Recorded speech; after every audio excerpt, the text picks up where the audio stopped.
nitty-gritty of how this works.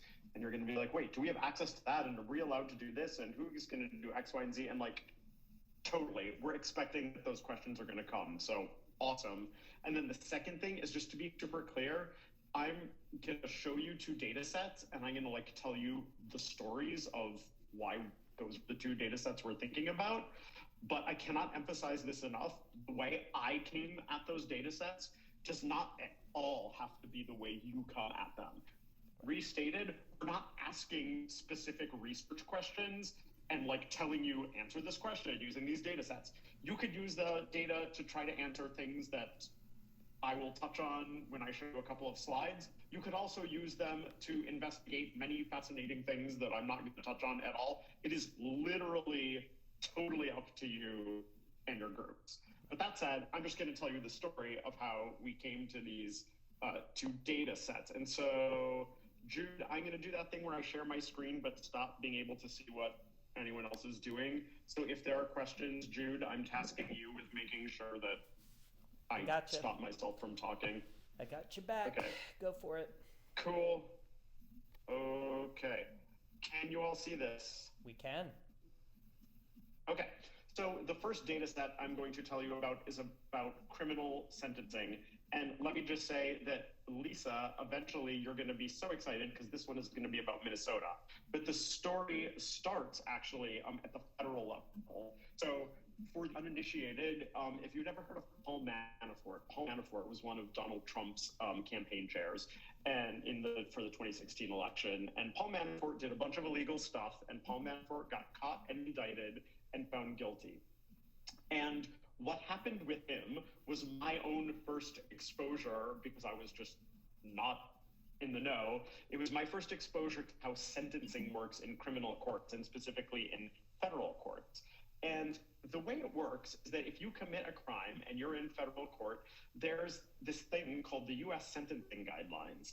And maybe the easiest way to describe it is as a really complicated but well-defined algorithm where you put in like, here's the crime that the person committed, and here's the level of severity of that crime, and here's this person's criminal history, and here's a bunch of mitigating and aggravating factors, like they were helpful bringing their accomplices to justice, so maybe the sentence gets a little lighter, or maybe their crime was especially violent, so the sentence gets heavier or whatever. And you take all these factors and you put them in to this algorithm, and what comes out of the sentencing guidelines is a recommended range of imprisonment.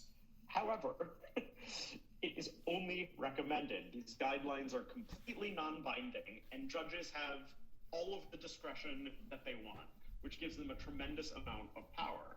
And what happened with Paul Manafort's sentencing is that the guidelines recommended a prison term of 19 to 24 years, but he in fact got 47 months. And so a lot of legal experts were very surprised, and I was very mad. And that's when I decided to start to try to learn about this problem.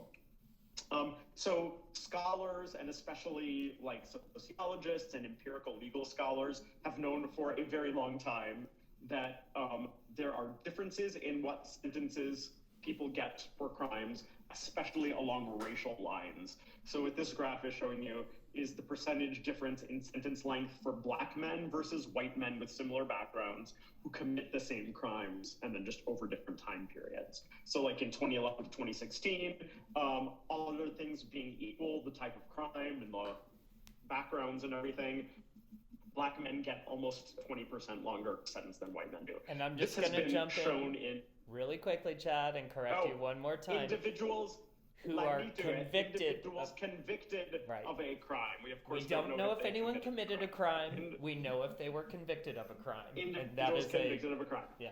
Thank you, Jude. So this has been shown in paper after paper after paper after paper after paper. This is like well-established territory. This is a quick crash Victor course has a question. Oh, yeah? Just a quick clarification, are those percentage differences or percentage point differences? Are those percentage differences or percentage point differences? That is a great question. Oh, you know what? Never mind. Percentage differences. Yeah, percentage. It has to be. You're not comparing percentages. Never mind. Sorry. Yeah. Awesome. Okay. So, the U.S. federal court system really, I'm not going to go through this, but just to say that like the entry level into the U.S. federal court system are these district courts. District courts are made up of Article 3 judges. That means they're judges nominated by the president and confirmed by the Senate, and they have lifetime tenure, so you can only get rid of them through impeachment or if they retire or die. And so they are in very secure jobs with a tremendous amount of power. In theory, the US public has a constitutional right to observe criminal proceedings. This is the result of a Supreme Court case from 1980. And in theory, what this means is that if you and I had all of the time and money in the world and a big network of friends, we could like send our friends around to every federal courtroom and sit there and take data and just say like, oh, here was a criminal case. Here was the defendant and some characteristics about them. Here's the judge and some characteristics about them. Here was the alleged crime and here's the verdict. And if found guilty, like here's the sentence they got. And we would be able to know what judges' sentencing patterns are because we would have all that data. Unfortunately, the government decided to make it hard for us. We would hope they would put out that data, but in fact what they do is they put out a couple of data sets, all from the Thurgood Marshall Federal Judiciary Building. So somewhere in that building, all the data lives, but they put it out in a way which they admit by design is meant to mask the identities of judges giving sentences.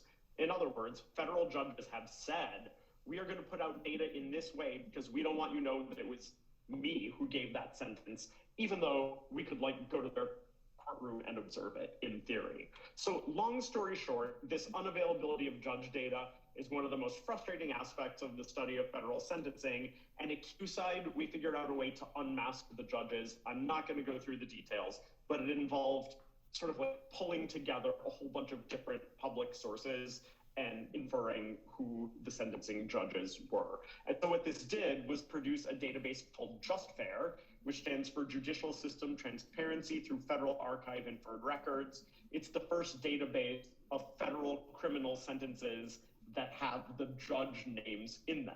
And so this enables an analysis of sentencing disparities. This is not an analysis because the actual analysis is complicated and causal, but this is just a little data exploration to give you a sense. Here's a judge from the Western District of Missouri, and the pie chart on the left is their sentences to white defendants.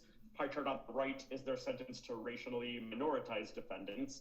And you can see that this is a judge who gives shorter sentences to white defendants at almost double the rate. They give shorter than recommended sentences to minoritized defendants, and they're giving longer than recommended sentences to minoritized defendants at almost double the rate that they're giving longer than recommended sentences to white defendants. So kind of a chin scratcher there.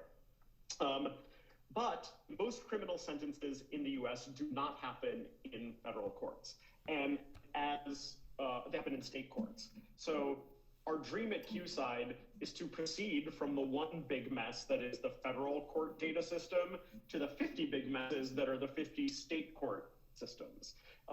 In general, getting this kind of sentencing data is very, very, very, very, very difficult, unless you're Minnesota. And in Minnesota, it turns out all you have to do is email Kathleen, who's a very nice lady who works in state government, and you can just write her and say, "Dear Kathleen, could you please send me a CSV file that has literally every criminal sentence given in Minnesota in the last 5 years with the judge names identified?"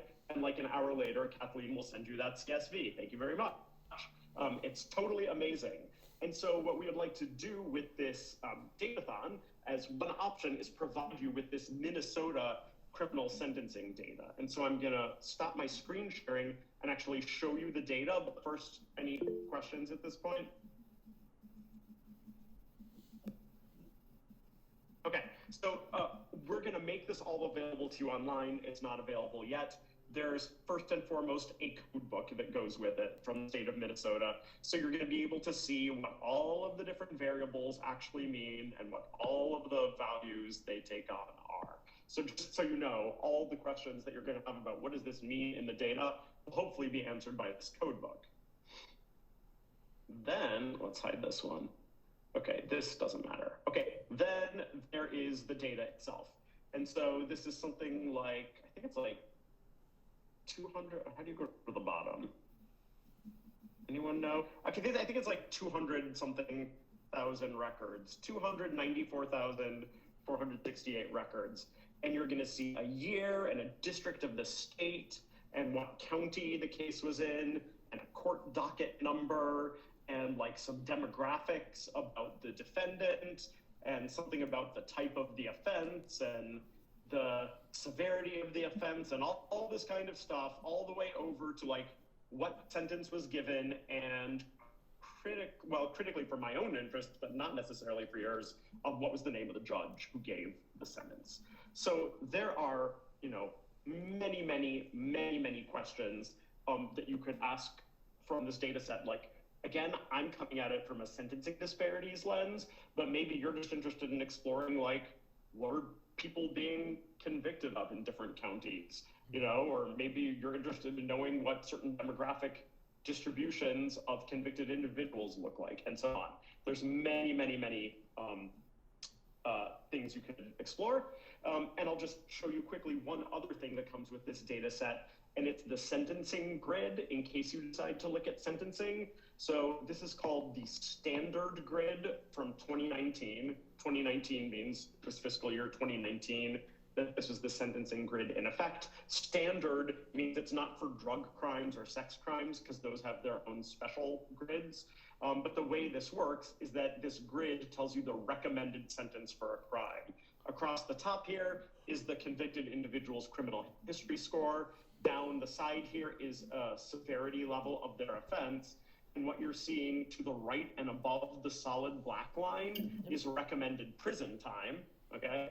So 114 to 160 means 114 months to 160 months. If you're below or to the left of that dark border, you're in this gray region, and this is where what's recommended is not prison time, but rather probation, and these are the number of months of probation that are recommended.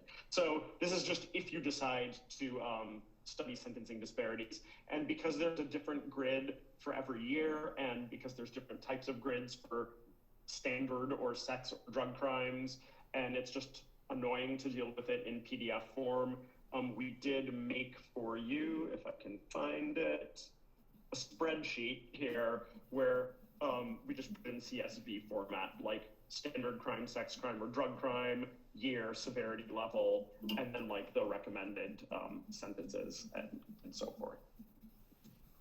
That was a mouthful. Let me pause. Questions? Victor's already writing algorithms in the notes, so I feel like I love it. He's off to the races here. Okay, great. Does that Oh, sorry, because we're gonna need to switch over and do the other one here in a minute, Chad. But so, given that this would be the data set, if this is like the group that you're leading, if this is like one of the projects they work on, can you start to see how you might help to structure up and help them kind of think about a sort of a chunk, right, that they could do something with over the course of a weekend, right? Does it sort of make sense? Is it starting to be a little bit evident kind of how that might work? Okay. So nobody's like, oh my God, these guys haven't thought this through, I'm out of here, or anything like that. No, I can see, I'd imagine we want to just kind of start by getting the group to make sense of what some of the variables are and start asking questions, and then see if we've got questions to pull out and sift through and get through the data set in a way that is useful to those questions. Right. I think that's right. My questions are probabilistic because I'm in probability. Yeah. Chad, we just saw, just so you know, we just saw your text messages. I know, and I realized it was because I was going to text you to remind you that I have a hard stop in like 5 minutes. That was the... I know, yeah. So you may let's move on to the second data source. Okay, cool. This one I think is actually shorter to explain. So this is about police. And you can't make this stuff up. This story starts in Jude's and my home of Williamstown, Massachusetts. Williamstown is as far as you can get from Boston and still be in the state of Massachusetts. So the north border of town is the state of Vermont. The west border of town is the state of New York. And here is the photographic evidence that there was a picture of Hitler up in our local police station. No one knows how long it was there. Maybe it was 10 years, maybe it was 20 years. We're not really sure. Besides the whole Hitler picture up in the police station, there are lots of credible reports of harassment and discrimination in the police department and by the police department, not to mention officers who are on the Brady list for misconduct, which means that they are police officers who the prosecutor, who the district attorney won't use in cases as witnesses because they have found them to be untrustworthy and unreliable. So in short, the local PD is a mess. Jude and I wanted to know, one more thing. Because they're a mess, a number of people in the community, including Jude, became active with like calling for change in the police department and like taking public action to bring about change. And you can't make this up, but the response of the police department was that their public critics, the police decided to illegally search their electronic records. So the police were like, oh, we don't like what you guys are saying about us. We're gonna illegally search your records to like see what we can dig up on you. Now the ACLU is involved and it's a big mess. So in any case, we wanted to know like, just what is the police department doing? You know that in big cities now, it is increasingly common that there are like police transparency data portals where you can just like go and look at an interactive map or download a file or look at a spreadsheet, whatever, where it'll like show you all the police activity and you can like see what they're doing. We do not have that in Williamstown, and in many towns that does not exist, perhaps partially due to resistance and also partially due to lack of resources. So we couldn't just look up online to see what the police are doing. So we used the Massachusetts Public Records Act to request police logs from 2019 and 2020. The town put up a big fight, but long story short, we won. And so one day up shows a cop at our house with a bunch of banker's boxes of paper documents and was like, here, enjoy your printed out police logs. And so we have this stacks of paper, which have now been scanned. And I will show those to you. So I have two PDF files. I have not actually run OCR text recognition on them, but I should be able to do that for you before the Datathon actually happens. And let's see, my computer is unhappy. Okay, so here's what these files look like. Each one of these numbered calls is like a log entry. So like, here's an officer who initiated a motor vehicle stop. Here was a phone call. Here's another phone call. Here's an alarm going off and a 911 call. So there's just all these logs about their activity. Some of the fields in these records are constant from entry to entry, but some of them have a bunch of extra information about, I don't know, like you'll find things about vehicles. Some of them you'll find some narrative. You know, you'll find addresses sometimes, but not always. So this is like, in my opinion, as far as you can get data-wise from the first project. Right. That first project, the data's just there. Like It's clean, the state cleaned it, it's nice and tidy. This is like raw text data that like needs to be structured in order to be explored. And I'm sure there's like a lot of things that one could ask of this data. You could ask about spatial patterns in their activity. You could ask about temporal patterns in their activity. You could ask about, you know, what kinds of crimes are happening when and where. You could ask if different officers are doing different things. I mean, I just think there's, you know, a multitude of questions. So I am going to stop sharing. All right. And see what questions you quickly have before I skedaddle.